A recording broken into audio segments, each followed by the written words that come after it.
आप सबको जय हिंद। Welcome to my YouTube channel Rozgar point official. Uttar Pradesh police re exam के लिए आइए देखते हैं अगला प्रैक्टिस सेट।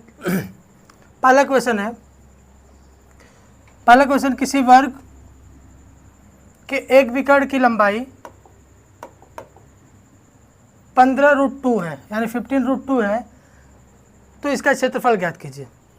वर्ग की बात कर रहा है यहाँ पे, तो सबसे पहले वर्ग के बारे में देख लेते हैं थोड़ा सा।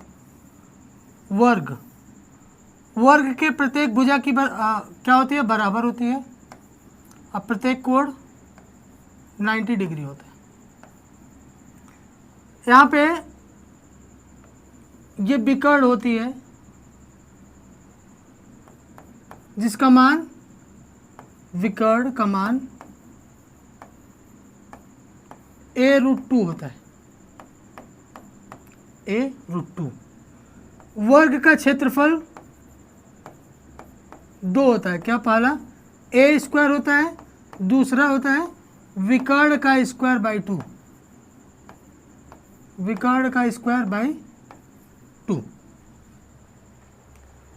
वर्ग का क्षेत्रफल क्या होता है, एक a² होता है, दूसरा विकर्ण का स्क्वायर बाई 2। तो विकर्ण कितना दिया हुआ है, 15√2, तो 15√2 का होल स्क्वायर बाई 2। देखिए 15 का स्क्वायर 225, √2 का स्क्वायर कैसे निकालते हैं, √2 इंटू √2। जब दो बार अंडर में एक ही संख्या है तो वही संख्या बाहर हो जाती है, √ हट जाता है, तो 2/2, 2 से 2 कैंसिल, बचेगा क्या, 2 to 5। डी ऑप्शन सही है।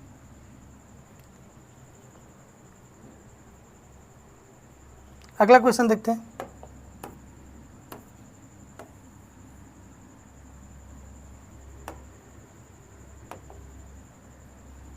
किसी तांबे के तार को जब एक वर्ग के आकार में मोड़ा जाता है, किसी तांबे के तार को जब एक वर्ग के आकार में मोड़ा जाता है, तब वह 121 मीटर 180 सेंटीमीटर क्षेत्रफल वाले वर्ग को घेरता है।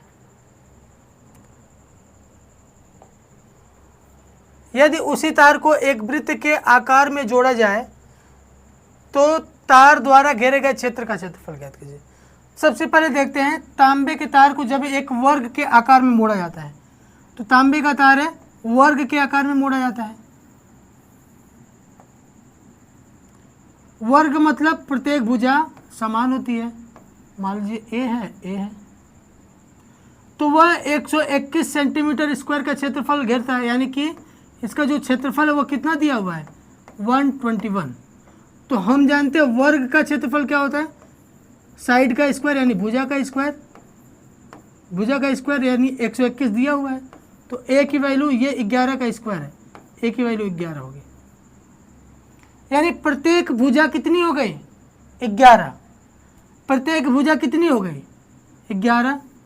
ये भी 11 हो गया, ये भी 11 हो गया, ये भी 11, ये भी 11। देखिए तांबे के तार को मोड़कर क्या बनाया है, वर्ग बनाया है। तो हम यहाँ से क्या ज्ञात कर सकते हैं, तांबे के तार की लंबाई, तार की कुल लंबाई कितनी हो जाएगी, 11 11 11 11। तो तार की लंबाई कितनी हो जाएगी, 4 × 11 यानी 44। हम यहाँ से क्या ज्ञात कर लिए, तार की लंबाई। अब इसको क्या किया जा रहा है, यदि उसी तार को एक वृत्त के आकार में घेरा जाता है, आकार में, इसी तार को अब क्या कर दिया गया, एक वृत्त के आकार में घेर दिया गया। इसे 44 सेंटीमीटर के तार को, जिसकी लंबाई कितनी है, 44 सेंटीमीटर है, एक वृत्त के रूप में क्या कर दिया गया, घेर दिया गया। तो तार द्वारा घेरे गए क्षेत्र का क्षेत्रफल, इसका क्षेत्रफल ज्ञात करना है, इस वृत्त का क्षेत्रफल ज्ञात करना है। तो वृत्त का क्षेत्रफल क्या होता है,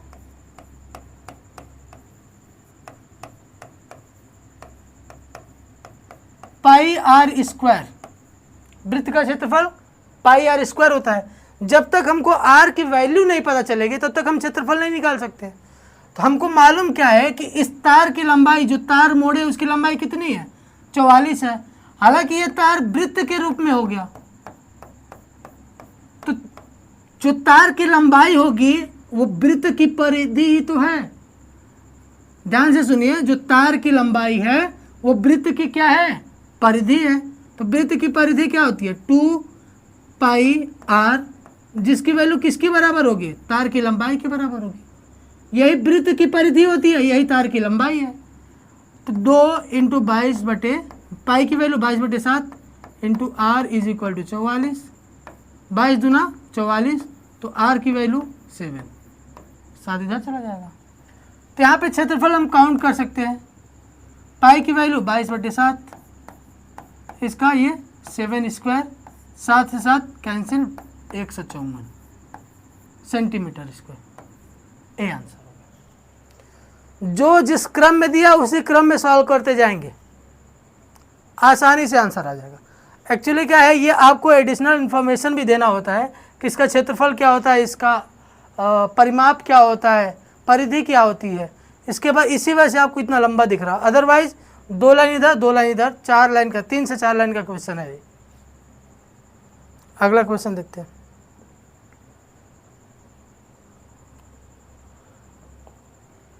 यदि ए बी का अनुपात, बी सी का अनुपात, सी डी का अनुपात, डी ई का अनुपात इतना दिया हुआ है, तो A B C D E का अनुपात ये बराबर है। देखिए इस तरह के क्वेश्चन को हम तो कहेंगे आप कैसे कीजिए, ऑप्शन से कीजिए, बाई ऑप्शन कीजिए इसको। कैसे, जैसे देखिए ए और बी का अनुपात कितना आ रहा है, 1 और 2, पहले में 1 और 3 है, दूसरे में 2 और 4 है, तो यानी कि 2 1 2 2 दूना 4, 1 और 2 आ रहा है। जब 1 और 2 आ रहा है तो ये भी देखते हैं, बी और सी का 3 और 4 आना चाहिए, तो बी और सी का लेंगे, तो 4 और 6, 2 दूना 4, 2 3 6, 3 और 4 आ रहा है, नहीं आ रहा है, तो ये भी नहीं होगा। अब फिर इसमें देखते हैं ए और बी का 1 और 2, तो यहाँ 3 और 4 दिया, तो ये भी नहीं होगा। फिर चौथे में आते हैं ए और बी का 1 और 2, तो 3 और 6 दिया है, तो 3 1 3, 3 दूना 6 हो गया, संतुष्ट कर रहा है। फिर बी और सी का इसमें देखेंगे, बी और सी का, तो 6:8, 3 दूना और 2 3 6, 2 4 8, बी और सी का मान भी आ जा रहा है। अब सी और डी का मान देखते हैं, 6 और 9, सी और डी 6 और 9, तो 6 और 9 का अनुपात 3 दूना 6, 3 3 9, यानी 2 3 आना चाहिए। सी और डी का जब काटेंगे 3 दूना 6 और 3 3 9, 2 और 3 ही आना चाहिए। तो यहाँ भी देखते हैं 4 दूना 8, 4 3 12, 2 और 3 आ रहा है। डी और ई का देखते हैं, डी और ई का 12 और 16, 12 और 16 ऑलरेडी दिया हुआ है। यहाँ पे हर मान जो है संतुष्ट कर रहा है, इसी वजह से डी ऑप्शन क्या हो जाएगा, सही हो जाएगा। ये पहला तरीका ऑप्शन से करने का, एकदम आसानी से। आप देखिए सीधे चौथे ऑप्शन पे आ जाते हैं, मुश्किल से 4 से 5 सेकंड लगेगा चेक करने में, आपको पता चल जाएगा कौन सा ऑप्शन सही है। बाई ऑप्शन आपका टाइम बचाएगा एकदम। हमको आंसर लाने से मतलब है, हमको वहाँ नहीं दिखाना कितना ज्ञानी हम, वो नहीं दिखाना है, बाद में दिखा देना। यहाँ पे हमको आंसर लाना है। अब दूसरा सेकंड मेथड क्या है, सेकंड मेथड ये है कि ए बी सी दिया हुआ है, ए बी दिया हुआ है, बी सी दिया हुआ है, सी डी दिया हुआ है, डी ई दिया हुआ है।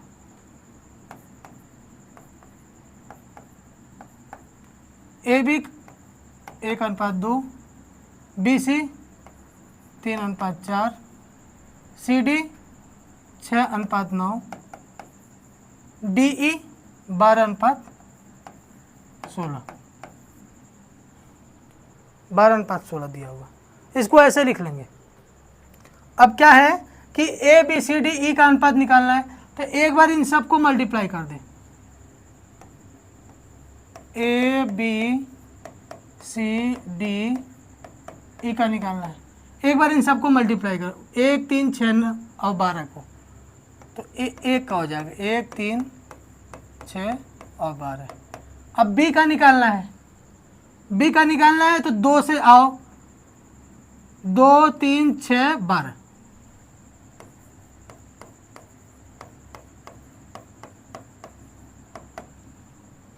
बी का निकालना क्या, कहाँ से आएंगे, 2 3 6 12 से आएंगे।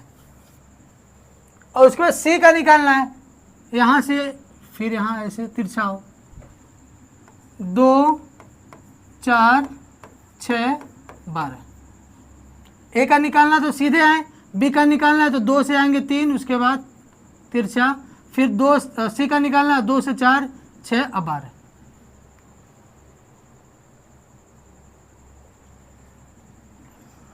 अब सी का अब सी का हो गया। अब डी का देखते हैं। डी का क्या करेंगे, अब एक बार ऐसे आ गए, फिर एक बार ऐसे आ गए, अब 2 4 9 12 आएंगे, 2 से 4 फिर 9 उसके बाद 12, 2 × 4 × 9 × 12। अब ई का निकालना है तो ई में सीधे सीधे चले जाएंगे, 2 4 9 16।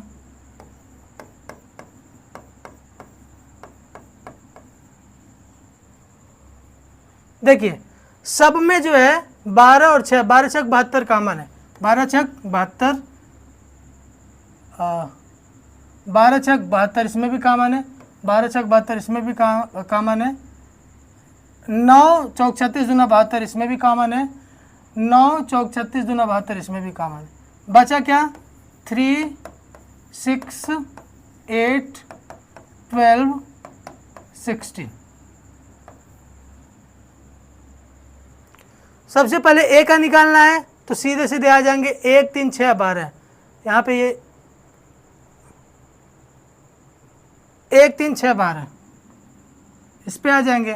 दूसरा क्या है, बी का निकालना रहेगा तो 2 से शुरू करेंगे, 2 3 6 12।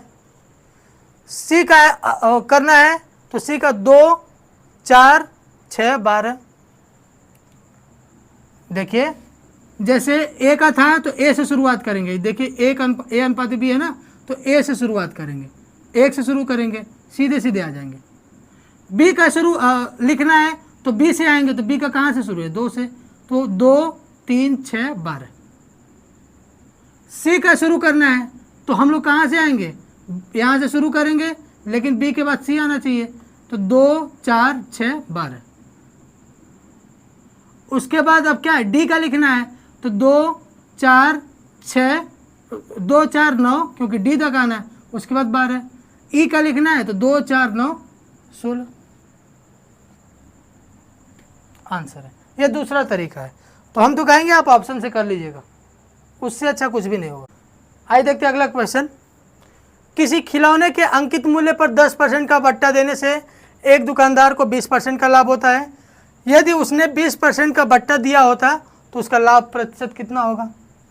देखिए जब भी यहाँ पे अंकित मूल्य पर छूट दिया हो और दुकानदार को लाभ या हानि दिया हो, इस तरह के प्रश्न में एक आप फार्मूला एक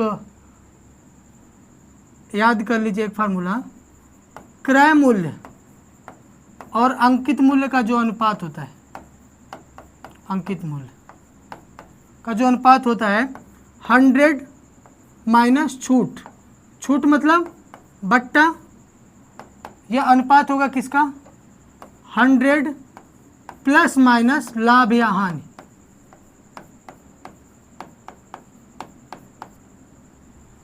यहाँ पे देखिए छूट कितना है 10%, तो 100 माइनस 10, और उसके बाद क्या कर रहा है, 20% का लाभ होता है तो इसमें 20 जोड़ देंगे, ये कितना होगा 90 होगा, ये 120 होगा, 30 3 90, 30 120, तो रेशियो क्या होगा 3। या फिर आप इसको रेशियो में मत बनाओ क्योंकि क्वेश्चन अभी आसान हो जाएगा। 120 90 120 कह रहे यदि उसने 20% का बट्टा दिया होता है, बट्टा और लाभ हानि जान लीजिए, छूट हमेशा अंकित मूल्य पर दिया जाता है, छूट हमेशा अंकित मूल्य पर दिया जाता है, और लाभ हानि किस पे होता है, क्रय मूल्य पर होता है। तो कह रहे यदि उसने 20% का बट्टा दिया होता, तो 20% का बट्टा दिया होता तो उसका लाभ प्रतिशत कितना होगा, तो 20% का बट्टा देंगे तो बचेगा कितना 80%, तो 120 का 80% कितना होगा 96। यहाँ पे हम लिख देते हैं 90 और 120 है, ये क्या कर दिया 20% छूट दे दिया, तो 20% छूट दे दिया तो बचा कितना, 80% ही तो बचा। तो 120 का 80% कितना होगा, 96। और यहाँ पे आपका क्रय मूल्य कितना है, 90 है। अब क्रय मूल्य 90 हो गया, अब उसको क्या कर दिया, 20% छूट दे दिया, तो बेचा कितने में, 96 में बेचा। ये क्या हो गया, विक्रय मूल्य, क्योंकि ये क्या कर रहा है, अंकित मूल्य पे 20% का बट्टा दे दिया, अंकित मूल्य पे 20% का बट्टा दे दिया। अब कितना बचा, 80% ही तो बचा, 20% छूट दे दिया, यानी कि 80% ही देना होगा। अब विक्रय मूल्य कितना हो गया, 96 हो गया। क्रय मूल्य कितना था, 90, विक्रय मूल्य 96। तो बोल रहा है कि उसका लाभ प्रतिशत, तो लाभ प्रतिशत मतलब लाभ या हानि किस पे निकालते हैं हम लोग, क्रय मूल्य पे। क्रय मूल्य कितना है, 90 है। कितना लाभ हुआ है, 90 से 6 ज़्यादा है, 96 में बेचे 6 का परसेंटेज निकालना है, तो 100 से मल्टीप्लाई कर देंगे। 3 दूना 6, 3 15, 15 छक्का 90, 2 सही 3, 6 सही 2/3% आंसर होगा। अगला क्वेश्चन देखते हैं।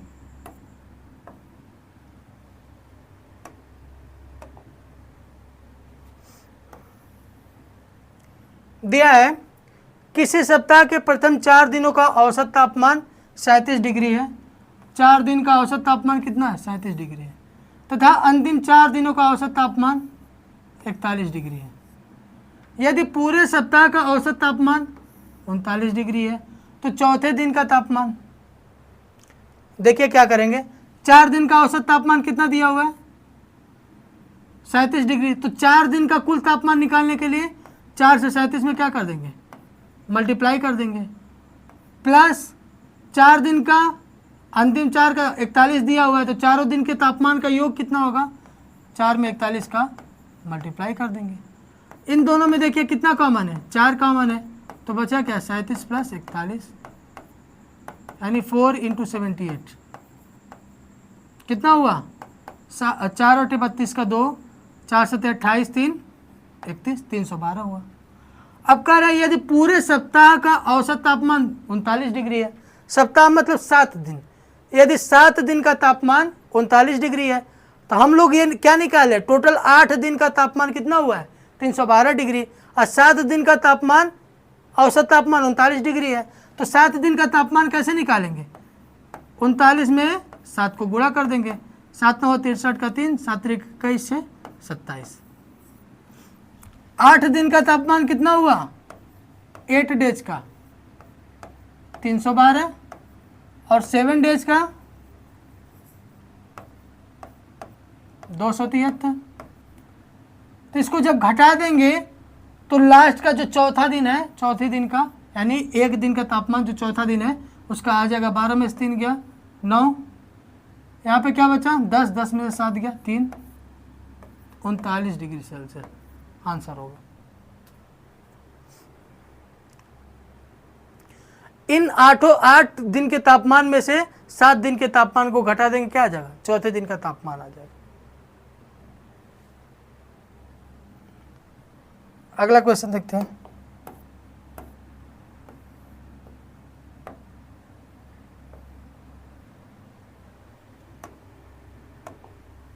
देखिए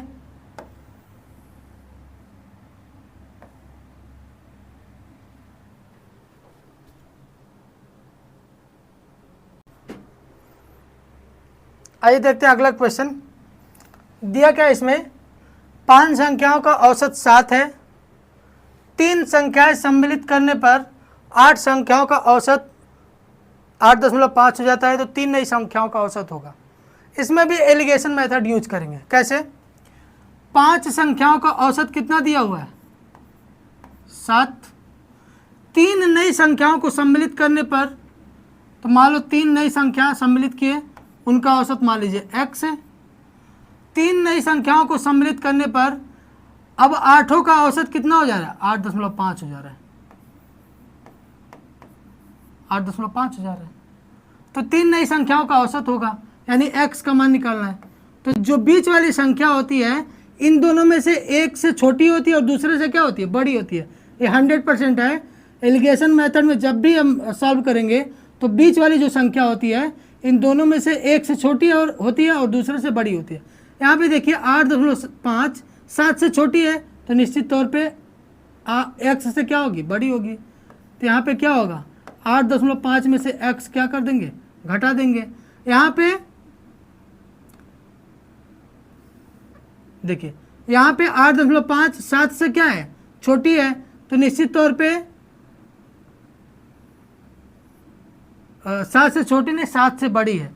8.5 7 से बड़ी है तो x से क्या होगी, छोटी होगी, तो x में माइनस 8.5 होगा। उसके बाद ये इससे क्या है, बड़ी है, तो 8.5 में से 7 घटाएंगे तो 1.5 बचेगा।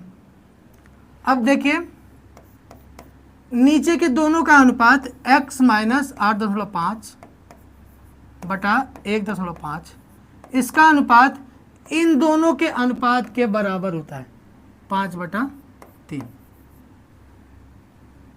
ये काटेंगे इसमें 0.5 बार में कटेगा तो इसका इसमें मल्टीप्लाई हो जाएगा। तो x minus 8.5 is equal to 5 × 5 = 25, तो 2.5 हो जाएगा। इसको इधर लेके जाएंगे तो x की वैल्यू 2.5 और 8.5 मिलके क्या हो जाएगा, 11। आंसर क्या हो जाएगा, सी ऑप्शन हो जाएगा।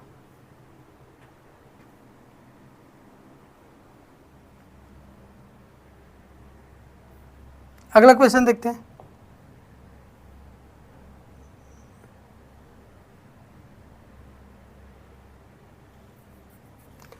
इसमें दिया हुआ है गेहूं के मूल्य में, आइए देखते हैं अगला क्वेश्चन। इसमें दिया हुआ है गेहूं के मूल्य में 20% की कमी होने से ललिता 320 रुपये में 5 किग्रा अधिक गेहूं खरीद सकती है। गेहूं का आरंभिक मूल्य था। इसके लिए क्या करेंगे, सबसे पहले मूल्य दिखा देंगे,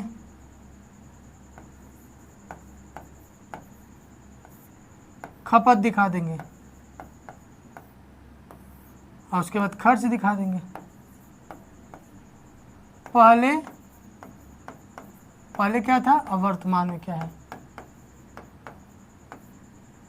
देखिए गेहूं के मूल्य में 20% की कमी, 20% की कमी मतलब माइनस 20%, यानी 20% मतलब 1/5 माइनस 1/5, यानी कि पहले मूल्य कितनी थी, 5। पहले मूल्य 5 थी, अब 1 की कमी हो गई तो 5 में से 1 घटा देंगे, कितना आएगा, 4। अब थोड़ा सा ध्यान दीजिएगा, यह कोई इतना बड़ा लिखना नहीं है, आपको बस समझा रहा, समझ जाएंगे तो बहुत आसान लगेगा। बोल रहा है कि जब 20% की कमी होने से ललिता 320 रुपये में 5 किग्रा अधिक गेहूं खरीद सकती है। मतलब पहले भी वो कितने में कितना खरीद रहा था, कितना खर्च कर रहा था, 320 रुपये में 320 रुपये खर्च कर रहा था। अब भी कितना खर्च कर रहा है, 320 रुपये ही खर्च कर रहा है। तभी तो वो बता पा रहा है कि 320 रुपये में 5 किग्रा अब क्या खरीद सकते हैं, अधिक गेहूं खरीद सकते हैं। यानी कि खर्च क्या है, समान है। तो खर्च जब समान है, तो जब खर्च समान है तो ऐसे केस में हम लोग क्या करते हैं, तिर्यक लिख देते हैं। 4 यहाँ पे लिख देंगे, 5 यहाँ लिख देंगे। खर्च समान है, इसको तिर्यक लिख दो। तभी तो 5 और 4 का मल्टीप्लाई करेंगे 20, 5 और 4 का मल्टीप्लाई करेंगे 20, खर्च क्या आ गया, समान आ गया। यह तरीका है, सीख लीजिए, आसान हो जाएगा, क्वेश्चन सॉल्व आसानी से कर लेंगे। अब यहाँ पे क्या बोला, अब उसी 320 रुपये में 5 किग्रा अधिक गेहूं खरीद सकता है। पहले 4 खरीदता था, पहले 4 खपत होता था। खपत मतलब जितना उसको जरूरत होती थी, पहले 4 खपत होता था, अब 5 हो रहा है। तो इन दोनों का अंतर कितना है, 1। तो 1 का अंतर कितना केजी है, 5 केजी। तो हमको बोल रहा है गेहूं का आरंभिक मूल्य था, तो गेहूं का पहले तो आरंभिक खपत ज्ञात कर लें। तो 4 का मान कितना होगा, 5 चौक 20 केजी। यानी पहले कितना खपत होता था, या खरीदता था, 20 केजी खरीदता था। कितने रुपए में, 320 रुपये में। तो ज्ञात करना है। 320 रुपये में कितना केजी खरीदता था? 20 केजी। तो पर केजी का दाम ज्ञात करना है, तो 20 से क्या कर देंगे? भाग दे देंगे। कितना जाएगा? 16 रुपया होगा। ठीक है, पहले तो खपत ज्ञात कर लेंगे, यानी कि पहले कितना खरीदा, जितना खरीदेगा हर महीने, यानी वो खपत हो रहा है उसका, तभी तो खरीद रहा है। तो सबसे पहले खपत निकालेंगे। खपत निकालेंगे तो 1 का मान 5 है, तो 4 का मान 20 केजी हो गया। यानी इसी 320 रुपये में कितना केजी खरीद रहा है? 20 केजी खरीद रहा है। तो 1 केजी का दाम कैसे ज्ञात करेंगे? 320 को 20 से भाग देंगे तो 16 आएगा। अगर वर्तमान का मूल्य पूछे तो वर्तमान का क्या निकाल लेंगे? खपत निकाल लेंगे। 1 का 5 केजी है तो 5 का 25 केजी होगा। 320 से 25 का 320 को 25 से भाग दे देंगे, तो जो आंसर आएगा वो क्या होगा? उसका वर्तमान मूल्य होगा, पर केजी वर्तमान मूल्य, उससे निकल जाएगा। ऐसे सॉल्व करेंगे। अगला क्वेश्चन आइए देखते हैं। अगला क्वेश्चन, किसी संख्या को 899 से भाग देने पर 63 प्राप्त होता है। यदि उस संख्या को 29 से भाग दे तो शेष क्या प्राप्त होगा? देखिए, इस तरह के क्वेश्चन में, ये तो बहुत पुराना टाइप हो गया है। 899 से भाग देने पर कितना प्राप्त होता है? 63 शेषफल प्राप्त होता है। तो हम ऐसे क्वेश्चन में क्या करेंगे? सबसे पहले 29 से इस संख्या में भाग देंगे। 29 या 87, 29 से कम 29। अगर इस संख्या से 899 कट जा रही है तो क्या करेंगे? जो शेषफल बच रहा है 63 को 29 से भाग देंगे, जो शेषफल आएगा वही आंसर हो जाएगा। कंडीशन क्या है? 29 से अगर ये संख्या विभाजित हो जा रही है 899, तो जो इसका शेषफल बचा है उस शेषफल को 29 से भाग देंगे, जितना शेष बचेगा वही आंसर हो जाएगा। 29 दूना 58, 58 5 63, 5 शेष बच रहा है यहाँ पे।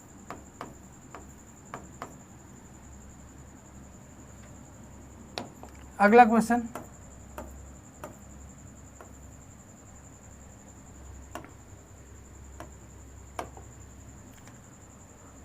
तीन नंबर के रूट में 4, 4 नंबर के रूट में 6, 6 नंबर के रूट में 15 और 12 नंबर के रूट में 245 में सबसे बड़ी कौन सी संख्या है? सबसे बड़ी संख्या आपको ज्ञात करनी है। तो सबसे पहले हम लोग क्या करते हैं? हम लोग ये देख लें, क्या ये रूट के अंदर जो संख्या, क्या ये बाहर आ सकती हैं? तो देखा गया यहाँ पे 3 नंबर की करड़ी में 4 है, तो क्या ये बाहर आ सकती? नहीं, पूर्ण रूप से बाहर नहीं आ सकती है। यहाँ पे 6 भी नहीं आ सकती है, क्योंकि इसका फैक्टर बन ही नहीं रहा है किसी में भी। तो जब फैक्टर नहीं बन रहा है, ये रूट से बाहर नहीं आ सकती, तो हम क्या करेंगे? रूट की संख्या, मतलब जितने नंबर का रूट है उसको हम बराबर करेंगे। जैसे 4 को हम क्या लिख सकते हैं? ये 3 नंबर की करड़ी में 4, 1/3 लिख सकते हैं। जब रूट हटता है तो ये बटे में आ जाता है, जितने नंबर की करड़ी होती है वो बटे में आ जाएगा। जैसे ये क्या होगा? 6 पे पावर 1/4, 4 नंबर की करड़ी है तो 1/4 हो जाएगा। 15 पे पावर 1/6, उसके बाद 245 पे पावर 1/12। हम क्या कर ले कि रूट की संख्या, मतलब कितने नंबर का रूट है उसको हम लोग बराबर कर ले। जब रूट बराबर होगा, मतलब अगर सब एक समान रूट संख्या वाले रूट में होंगे, तो रूट में जितनी बड़ी संख्या होगी उसका मान उतना ही अधिक होगा, वो संख्या उतनी ही बड़ी होगी। तो अगर हम इन सब का 3, 4, 6, 12 का क्या करें? एलसीएम ले लें। एलसीएम ले लें, 3, 4, 6, 12, तो इसका एलसीएम क्या आएगा? 12। तो सबको नीचे क्या बना दो? 12 बना दो। 12 बनाना है तो इसमें किससे मल्टीप्लाई करना पड़ेगा? 4 से, तो 4 ऊपर भी मल्टीप्लाई करो। इसको 12 बनाना है तो 3 से मल्टीप्लाई नीचे, 3 से मल्टीप्लाई ऊपर। इसको भी 12 बनाना है तो 2 को नीचे, 2 को मल्टीप्लाई ऊपर। ये ऑलरेडी 12 है, तो 4 पे पावर क्या हो गया? 4/12, 6 पे पावर 3/12, 15 पे पावर 2/12, 245 पे पावर 1/12। हम क्या बताएं आपको? अगर a अंडर रूट में a लिखा हुआ है तो a पे पावर 1/2 हो गया, क्योंकि यहाँ पे 2 नंबर की कड़ी है। अगर यहाँ पे 3 नंबर की कड़ी होता तो a पे पावर 1/3 हो जाता। मतलब अगर रूट हटाएंगे तो जितने नंबर का रूट है वो बटे में आ जाएगा।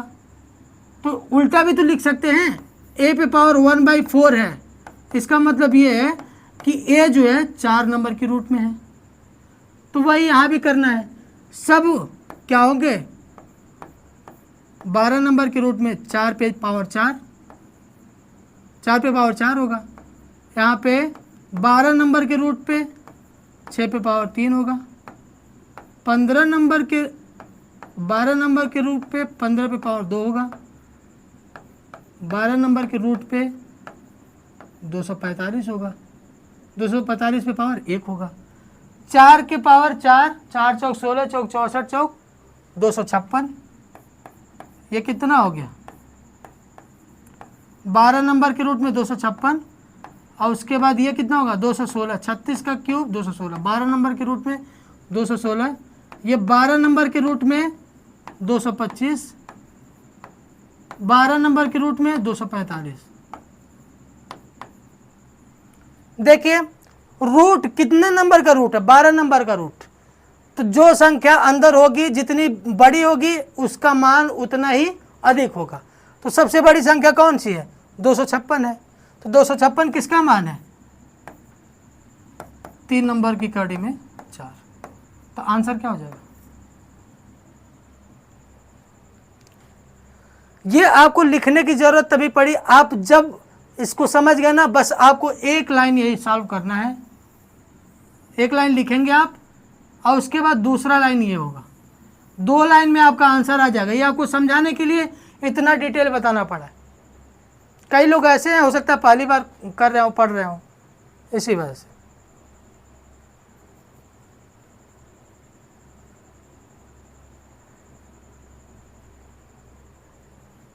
अगला क्वेश्चन देखते हैं।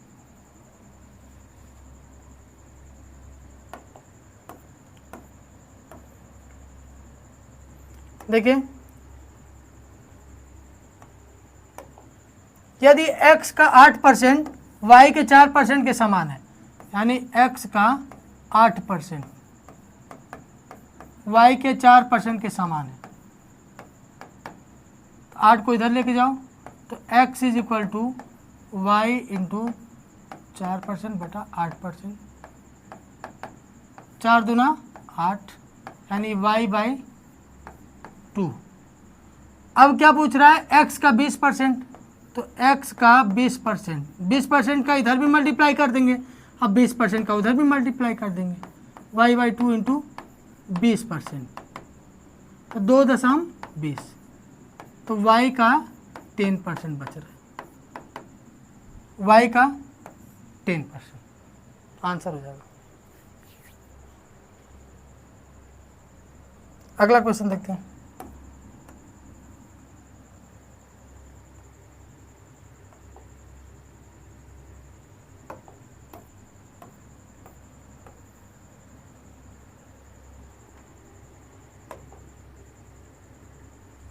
देखिए एक परीक्षा में 36% परीक्षार्थी अंग्रेजी में तथा 26% हिंदी में अनुत्तीर्ण रहे।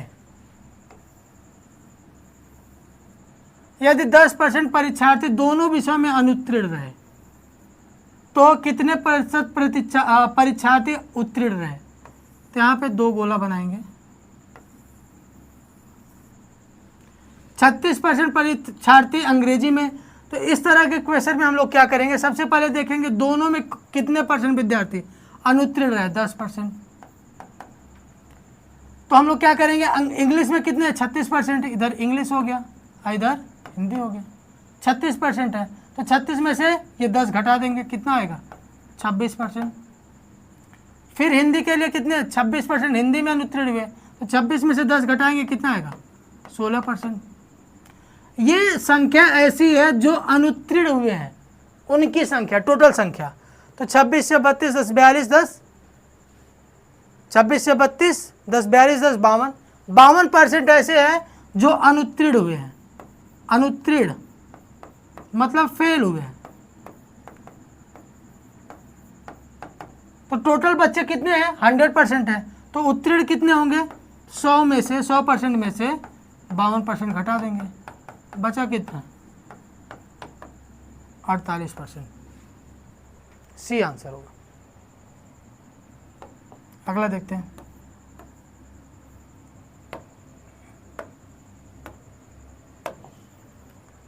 दिया है 8 सेंटीमीटर लंबे तथा 6 सेंटीमीटर चौड़े तथा 2 सेंटीमीटर गहरे बॉक्स में अधिकतम लंबाई की पेंसिल रखी जा सकती है।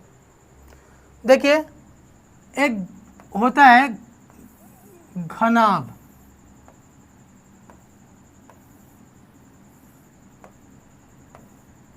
क्या होता है घनाभ। यहाँ पे लंबाई L, ये B और ये ऊंचाई H होती है। घनाभ की सभी भुजाएं, मतलब ये लंबाई होती है और ये चौड़ाई होती है और ये ऊंचाई होती है। अब कह रहा है कि 8 सेंटीमीटर लंबा, 6 सेंटीमीटर चौड़ा और 2 सेंटीमीटर गहरे बॉक्स में अधिकतम लंबाई की पेंसिल रखी जा सकती है। अधिकतम लंबाई की पेंसिल कौन सी रखी जाती है? इस कोने से इस कोने तक, यही अधिकतम लंबाई की पेंसिल है, जिसका मान होता है L² + B² + H² under root में अधिकतम लंबाई की पेंसिल। तो इसको रख दीजिए अंडर रूट में L का स्क्वायर 8 का स्क्वायर, B का स्क्वायर 6 का स्क्वायर, H का स्क्वायर 2 का स्क्वायर। ये कितना हो गया? 8 × 8 = 64, 36 और 4 अंडर रूट में 104। तो इसका आंसर आएगा 10.2। बी ऑप्शन सही है। अगला क्वेश्चन देखते हैं।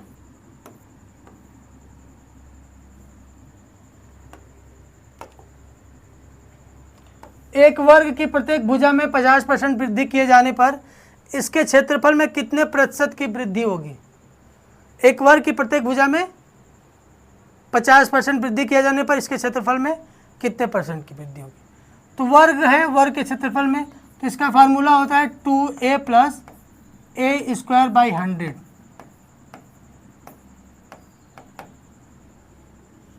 अगर यहाँ पे वृत्त होता, वृत्त की त्रिज्या में इतने % की वृद्धि की जाती है, तो इसके क्षेत्रफल में कितने % परिवर्तन होगा? तब भी यही होता, फार्मूला यूज करेंगे।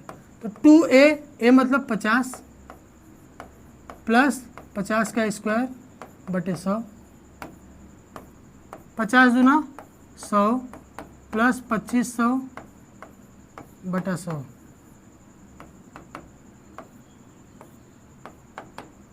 दो जीरो कैंसिल, कितना हुआ? 125% आंसर। आइए देखते हैं अगला क्वेश्चन। देखते हैं, एक त्रिभुज की परिमीप नहीं, यहाँ पे परिमाप है, 100 मीटर है तथा इसकी भुजाएं 1, 2, 2 के अनुपात में है। इस त्रिभुज का क्षेत्रफल ज्ञात करिए। त्रिभुज का परिमाप, किसी त्रिभुज का परिमाप अगर पूछे, जैसे त्रिभुज का परिमाप पूछे, तो तीनों भुजाओं का योग क्या कहलाएगा? परिमाप कहलाएगा। मतलब परिमाप मतलब a + b + c। किसी त्रिभुज के तीनों भुजाओं का योग क्या कहलाएगा? त्रिभुज का परिमाप कहलाता है। तो यहाँ पे इसकी भुजाएं दी हुई हैं, तो इसको मान लेंगे क्या? 1x 2x और 2x। कितना हो जाएगा? 2 दूना 4 1 5, 5x। 5x का मान कितना हो गया? 100 हो गया। तो x का मान 20 हो गया। तो पहली भुजा 1x है, 1x, दूसरी 2x है, तीसरी 2x है। तो ये 1x मतलब 20, x की वैल्यू रखेंगे 20, 2x मतलब 20 दूना 40, फिर 2x मतलब 20 दूना 40। अब देखिए, हमको यहाँ पे समझना होगा हम लोगों को कि एक भुजा 20 हो गई, दूसरी 40 है, तीसरी भी 40 है। दो भुजाएं क्या है? यहाँ पे समान है। तो ऐसा त्रिभुज जिनकी दो भुजाएं बराबर हों, ऐसा त्रिभुज जिनकी दो भुजाएं बराबर हों, क्या कहलाता है? समबाहु त्रिभुज। समबाहु त्रिभुज, वो समद्विबाहु त्रिभुज, सॉरी जिसकी दो भुजाएं बराबर हो क्या कहलाता है? समद्विबाहु त्रिभुज। समद्विबाहु त्रिभुज। तो समद्विबाहु त्रिभुज का क्षेत्रफल क्या होता है? b/4 अंडर रूट में 4a² माइनस b²। इसमें b क्या होता है देख लीजिए। समद्विबाहु त्रिभुज की दो भुजाएं बराबर हैं, ये क्या होता है? a और b, यानी दो समान भुजाएं होती हैं, वो a होता है, समान भुजाएं। तो समान भुजाएं कितनी कितनी हैं? 40-40 है, यानी ये भी 40 हो गया, ये भी 40 हो गया, ये कितना हो गया? 20। तो ये क्या हो गया? 20/4 अंडर रूट में 4a²। 4a की वैल्यू कितनी हो गई? 40 का स्क्वायर माइनस b² मतलब 20 का स्क्वायर। ये कितना हो गया? 4 से 20 में भाग देंगे, 5 हो गया। अंडर रूट में ये कितना हो गया? 40 का स्क्वायर 1600, 6400 माइनस 20 का स्क्वायर 400। ये तो हुआ 5 रूट में, ये कितना हो गया? 6000 हो गया, 6000 हो गया। या फिर इसको क्या लिख सकते हैं? 5 अंडर रूट में 60 इंटू 100, तो 60 को और क्या लिख सकते हैं? 4 इंटू 5 इंटू 3 इंटू 100, यही तो लिख सकते हैं। 4 5 20 3 60, ये 6000 हो गया। अब देखिए यहाँ से क्या बाहर आएगा? 5 इंटू 4 का अंडर रूट 2, 5 3 15, ये बाहर नहीं आ पाएंगे। 100 का 10, तो अंडर रूट में 15, 5 दूना 10, यानी 100 अंडर रूट में 15। क्योंकि 5 का जोड़ा नहीं है, 3 का भी जोड़ा नहीं है। 4 का अंडर रूट क्या होता है? 2, 100 का अंडर रूट 10, तो यहाँ पे 10 रूट 15 और 100 रूट 15, इसका क्या होगा? आंसर होगा। ये सब आपको सिखाने के लिए फार्मूला आप याद रख लीजिएगा। समद्विबाहु त्रिभुज का क्षेत्रफल क्या होता है? जिसकी b/4 अंडर रूट में 4a² माइनस b²। अगला क्वेश्चन,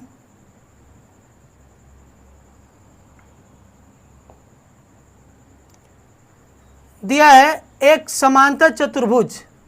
सबसे पहले समांतर चतुर्भुज बना ले।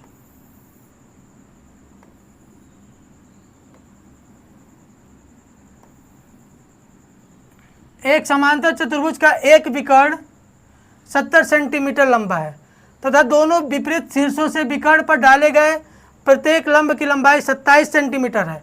समांतर चतुर्भुज का क्षेत्रफल। समांतर चतुर्भुज का एक विकर्ण कितना है? 70 सेंटीमीटर। ये विकर्ण हो गया 70 सेंटीमीटर।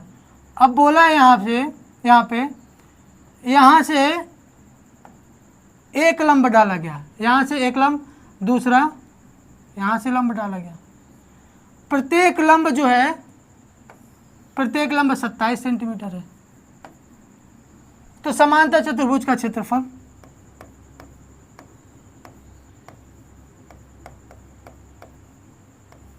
तो समांतर चतुर्भुज का क्षेत्रफल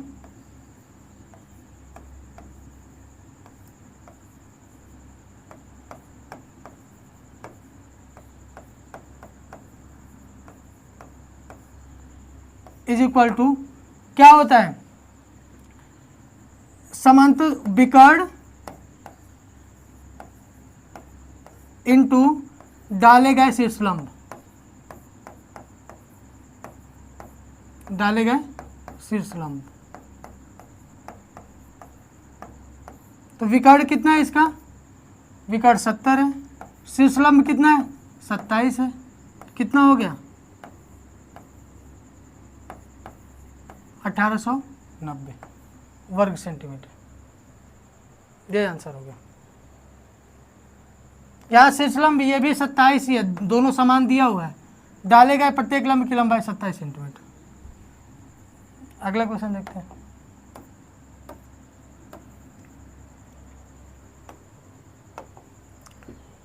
देखिए 27 की पावर 2/3 इज इक्वल टू 3 पे n, तो n का मान ज्ञात करना है। तो 27 को हम 3 के रूप में तोड़ सकते हैं। ये आइडिया कैसे लगेगा देखते हैं। इस साइड भी क्या है 3 है, तो 27 को 3 में तोड़ेंगे 3 के फॉर्म में, तो 3 का क्यूब 27 होता है इंटू 2/3 इज इक्वल टू 3 पे पावर n। 3 से 3 कैंसिल, 3 का स्क्वायर 3 पे पावर n। बेस समान है, जब बेस समान है तो पावर भी समान होता है, मतलब बराबर होता है। n की वैल्यू 2। अगला क्वेश्चन देखते हैं।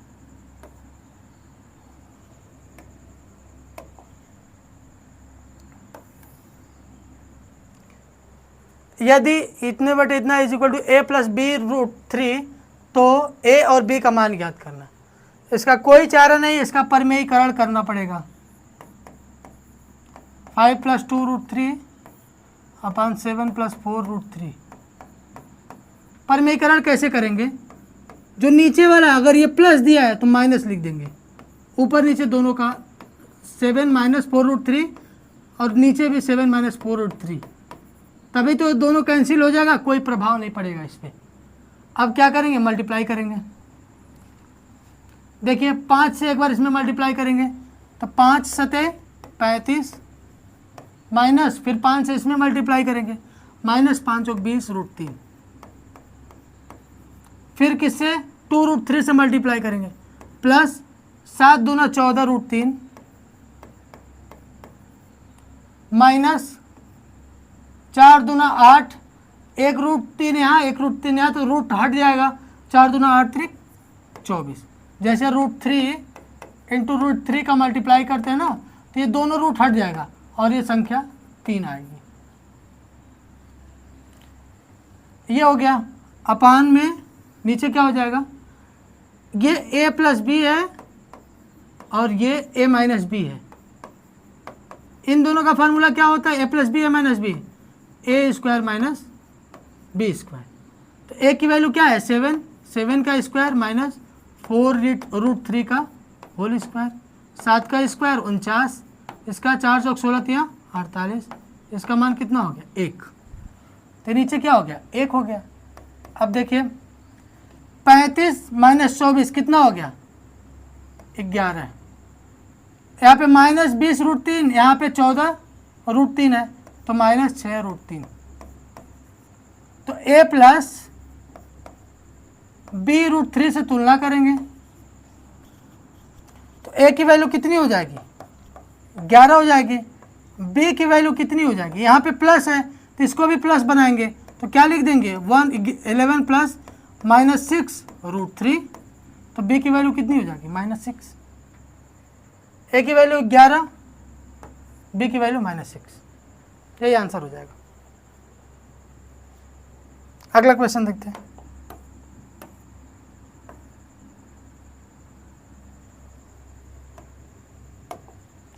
एक उत्सव में महिलाओं तथा पुरुषों का अनुपात 3 और 2 का अनुपात है। 20 और पुरुषों के आ जाने से इस अनुपात के पदों में क्रम में पारस्परिक परिवर्तन हो गया। उत्सव में महिलाएं थीं। देखिए यहाँ पे महिला और पुरुष का अनुपात कितना है? 3, 2। बोल रहे हैं यहाँ पे 20 और पुरुषों के आ जाने से, तो ये पुरुष क्या है? ये 20। ये जो अनुपात है अब कितना हो गया? उल्टा हो गया, मतलब 3:2 था तो 2:3 हो गया। अब इसको सॉल्व कैसे करेंगे? देखिए परिवर्तन किसकी संख्या में हो रहा है? सिर्फ पुरुष की संख्या में हो रहा है, तो महिला की संख्या में तो नहीं हो रहा है ना। तो हम क्या करेंगे? महिला की संख्या जो है उसको बराबर करेंगे। बराबर कैसे करेंगे? 3 और 2 का एलसीएम लेंगे। एलसीएम लेंगे किसका? 3 और 2, क्योंकि इनको बराबर करना है, इनमें कोई चेंजिंग नहीं है। 6 आएगा, तो 6 आएगा तो इसको 6 बनाना है, तो इसको क्या करेंगे? 2 से मल्टीप्लाई करेंगे और इसको क्या करेंगे? 3 से मल्टीप्लाई करेंगे, तो क्या हो जाएगा? इसको मल्टीप्लाई करेंगे 6, 2 दूना 4, 3 दूना 6, 3 3 9।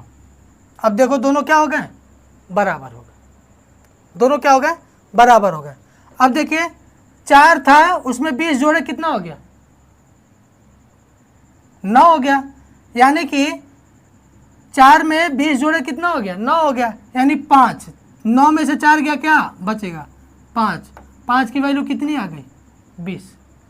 9 में से 4 गया, कितना आया, कितनी है, 6। 6 का मान पूछ रहा है, तो 1 का मान कितना हो गया, 20/5, यानी कि 4। तो हमको 6 का मान पूछ रहा है, तो 6 का मान क्या होगा, 4 × 6 बराबर 24। 24 आंसर हो जाएगा।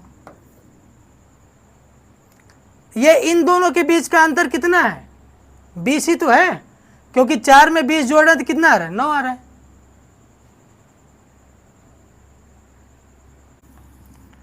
एक जलयान किसी स्थान तक 10 किलोमीटर प्रति घंटे से जाता है तथा 15 किलोमीटर प्रति घंटे की गति से लौटता है, उसकी संपूर्ण यात्रा की गति। देखिए कोई जलयान जो है ए से बी जाता है, ए से बी गया, फिर बी से ए वापस आ गया, तो उसके लिए औसत गति, एवरेज स्पीड, मान लो x से गया और y से आया, x के स्पीड से गया, y के स्पीड से आया, तो औसत गति क्या होता है, 2xy/x + y। एवरेज स्पीड मतलब औसत गति बराबर 2xy/x + y। 2x की वैल्यू क्या है, 10 किलोमीटर प्रति घंटे की गति से गया, y की वैल्यू क्या है, 15 किलोमीटर प्रति घंटे की गति से वापस आया, 10 × 15, ये क्या हो गया, 15 × 30 10 300, 300/15 कितनी बार में जाएगा, 20।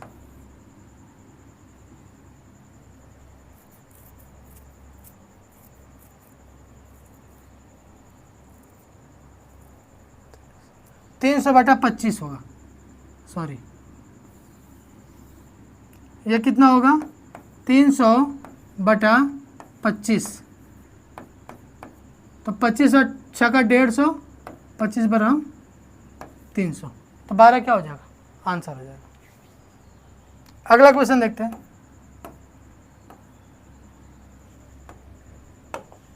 किसी छावनी में 500 सैनिकों के लिए 24 दिन का खाना मौजूद था।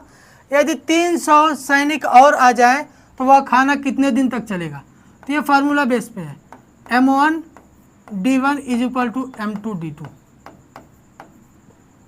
तो M1 की वैल्यू 500, कितने दिन के लिए, 24 दिन के लिए।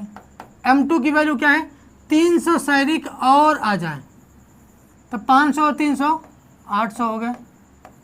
D2 की वैल्यू x हो गया, 0 से 0 कैंसिल, 8 दिया 24, x की वैल्यू 15। फार्मूला बेस पे था, इसमें कुछ नहीं करना, कैलकुलेशन करना है बस आपको।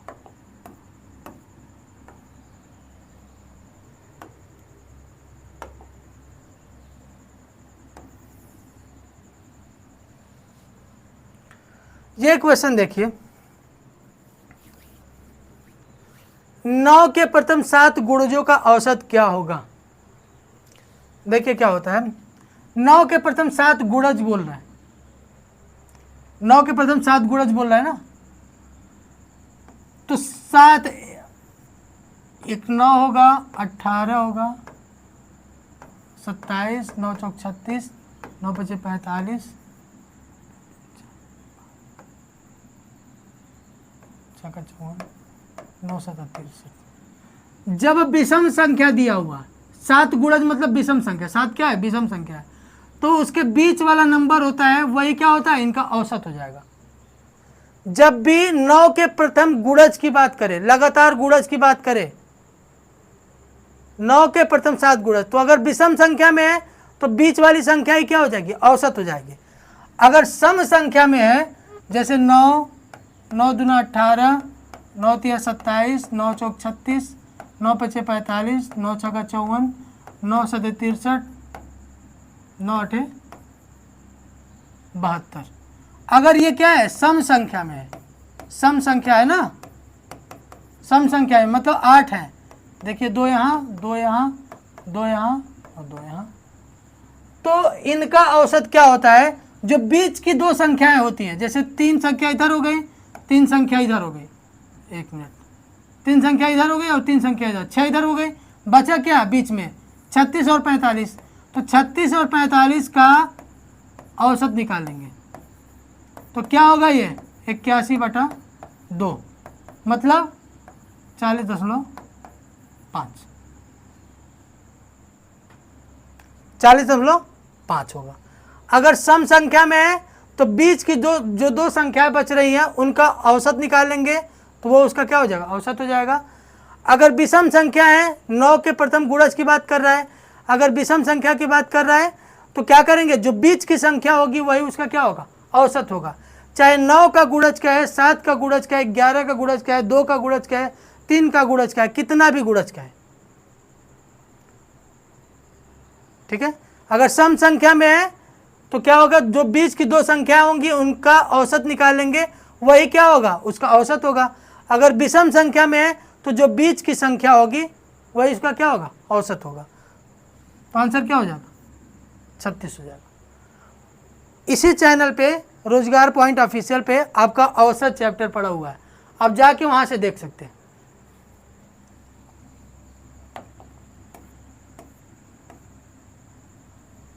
इसको देखिए, इसमें भी कोई चारा नहीं है, परमेयीकरण करना पड़ेगा।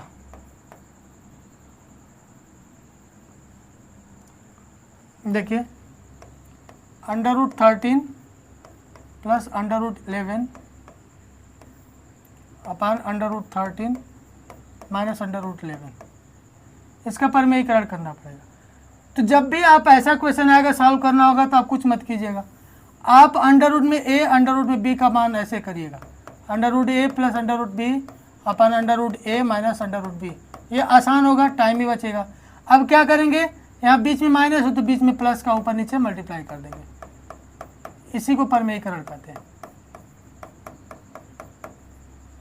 अब देखिए a प्लस बी का होल स्क्वायर हो गया, तो इसका फार्मूला क्या होता है, a स्क्वायर। यहाँ पे क्या हो गया, अंडर रूट में a प्लस अंडर रूट में b का whole square upon under root में a square minus under root में b स्क्वायर, यही तो हुआ।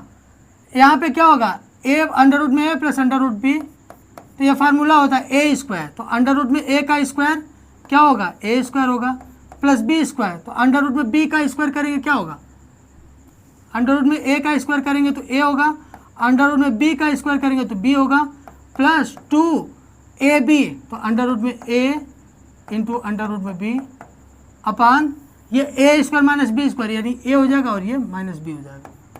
ये कितना हुआ, a प्लस बी, a की वैल्यू क्या माने हैं 13, अब b की वैल्यू 11, यानी 13 प्लस 11 प्लस 2 अंडर रूट में 13 इंटू 11 अपान 13 माइनस 11, ये 13 11 24 प्लस 2 अंडर रूट में 11 3 33, 11 के नंबर 11 3 14 बटा क्या हो गया, 13 में से 11 गया 2। अब इन दोनों में ऊपर क्या कॉमन है, 2 कॉमन है, तो बचा क्या 12 प्लस रूट में 143 अपान 2, 2 से 2 कैंसिल, बचा क्या 12 प्लस 143, 12 प्लस 143, यही आंसर होगा। अगला क्वेश्चन देखते हैं।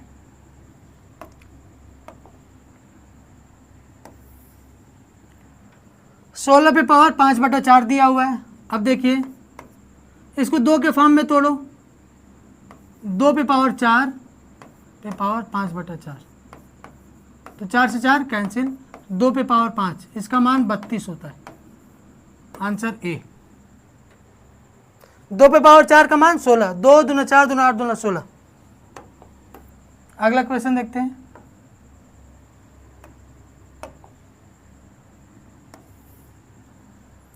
सबसे पहले इसमें क्या करते हैं, सबसे पहले भाग देते हैं, फिर गुणा, फिर प्लस, फिर माइनस।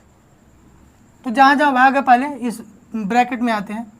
यहाँ पे क्या हो गया 1, ये भाग का सिंबल है तो 1 + 1/2 हो गया। तो इसका मान कितना हो गया, 2 एलसीएम हो गया, 2 धन 1 बराबर 3/2। तो इन टोटल का मान कितना हो गया, 3/2 हो गया, 3/2 हो गया। तो यहाँ से लिखना शुरू करेंगे 1 + 1, तो इसका मान कितना हो गया, 1 में ये भाग देंगे 2/3 का, तो 2 कहाँ चला जाएगा, ऊपर चला जाएगा, तो कितना हो जाएगा 2/3 हो गया। तो 1 + 2/3 हो गया ये। तो इसका मान कितना हो गया 5/3, क्योंकि इसका एलसीएम 3 हो गया, इसका एलसीएम 3 हो गया। तो इन टोटल का मान कितना हो गया 5/3 हो गया, टोटल का मान 5/3 हो गया। तो अब हम शुरू से आ जाते हैं, 1/1 + 1 भागा 5/3, 5/3 हो गया। देखिए 1/5/3 है, यानी कि 1/5/3, तो 3 कहाँ चला गया, ऊपर चला गया, तो हुआ क्या 3/5। तो इसका मान कितना हो गया 3/5, 1/1 + 3/5, 1 एलसीएम लेंगे कितना आएगा, 5 नीचे आएगा, तो 5 + 3 यानी 8 होगा, 8/5 होगा, 8/5। 1/8/5 दिया हुआ है, तो 5 कहाँ चला गया, ऊपर चला गया, तो 5 क्या हो गया 8 हो गया। तो आंसर कितना होगा 5/8। ऐसे सॉल्व करेंगे।